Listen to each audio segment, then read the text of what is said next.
You can find these crisp, cool pick-me-ups just about everywhere. Canned and bottled coffees are a multi-billion-dollar industry. Oh yeah, every supermarket, cold box, convenience store. But Action 9 found the state of Florida has been getting a bigger slice of those profits than it should have been. And you've been paying the price. There's millions of dollars that are going somewhere.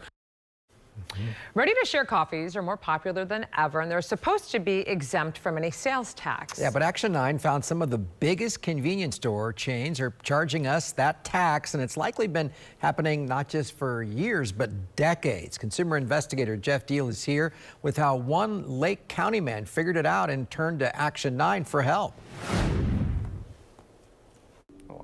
If you buy a hot cup of prepared coffee, it is taxable just like prepared food. But if you buy a prepackaged coffee drink at your local grocery store or convenience store, they're not supposed to charge you tax. But we found out some of Florida's most popular stores are charging it anyway. In the Florida heat, sometimes cracking a refreshing can of cold coffee hits the spot. Just ask Paul Olkowski. For some years now, I've been enjoying Starbucks. It's like a double shot coffee. But when loading up on his favorite Java, he thought it was strange. Walgreens didn't charge tax, but this racetrack near Mineola did. 2 cans for $6. His receipt shows 42 cents tax. It wouldn't make any sense to me that store A has sales tax and the store across the street doesn't. Paul spent months calling Florida's Department of Revenue, which sent this letter confirming coffee and coffee substitutes are food products and are therefore exempt from sales tax in Florida. The state sent Action 9 this list of 44 specific coffee drinks that are not supposed to be taxed, including the one Paul bought. So we got to work putting Central Florida stores to the test. At an Orlando 7-Eleven, we picked up bottled Frappuccino, another at Cumberland Farms in West Melbourne, and some Java drinks at Circle K in Claremont. Then a canned vanilla latte at a Wawa in Orlando. Thank you for shopping at Wawa. Every single convenience store we tested charged us sales tax when they weren't supposed to. I mean, the taxes are high enough. And now we're paying sales tax on things that shouldn't be taxed. The state told Action 9 the best way to get a refund is to go back to the seller. But when Paul tried that, the racetrack called the sheriff's office. If you return, you'll be arrested for trespassing. Awesome, thank you. Even though the store manager made this admission. If you go to any gas station, we all charge tax on coffee products. Racetrack sent Action 9 a statement saying the company initially had a different interpretation of how these products should be taxed. But after consulting the state, promptly updated Racetrack systems across all Florida locations.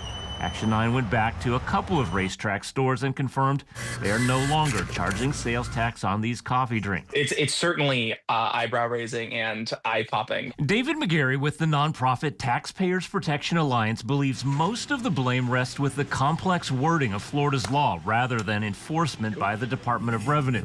Still, he told me, this is an unusual instance of many stores violating the tax code. I mean, it'd be possible to identify everyone who's overpaid, I would think, and it would be almost as difficult, if not impossible, to ensure that they got their money back. So when you total that up in over 9,000 convenience stores throughout the state of Florida, there's millions of dollars that are going somewhere. Florida law separated coffee drinks from soft drinks, which are taxable, more than 40 years ago.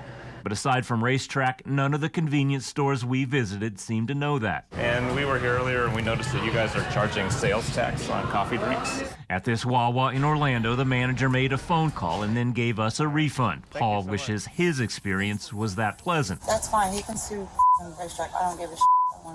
It's not my problem. He said Racetrack never apologized and he's still waiting for his 42-cent refund. You're the only person that had the decency to shed some light on this. Now, none of the other stores were willing to say why they were charging this tax when they weren't supposed to. And obviously, most of us don't save those receipts when we go to the convenience store. We just throw them away. But if people do happen to have a receipt or if they want to try to get a refund without the receipt, we put some information on our website, the Action 9 section of WFTV.com. Yeah, so when someone buys coffee in a coffee shop, they're charged sales tax. What would be the difference? It is an interesting point here because if you buy it at a cafe or even a vending machine, they are taxable. So the rules here in Florida are complicated, which could be why so many of these convenience stores have just been charging this tax. And I make mine at home, so I'm not going to have to worry about it. And one final note, the thing to make it clear, the convenience stores, they're not pocketing that extra tax money. Correct. They take the money and they just forward it on to the state, so the state's getting all that money. All right.